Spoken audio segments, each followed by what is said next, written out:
Don Albino, quali sono secondo te le più grandi urgenze in questo momento per il nostro territorio?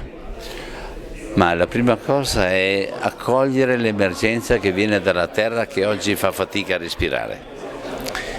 E quindi un tenore di vita e un modo di rapportarci con la terra tutto diverso. La terra non è una nostra proprietà, non è terreno fabbricabile, la terra serve soltanto a garantire la vita e il futuro a tutti gli esseri viventi, noi compresi. La seconda cosa per il territorio veneto, io vedrei con una grande urgenza di prendere sul serio proprio il territorio stesso come luogo dove sviluppare il lavoro e fare in modo che il terreno del Veneto serva all'autonomia alimentare che abbiamo perso completamente e non a chiuderla ancora di più, ma fare in modo che il terreno possa servire per vivere.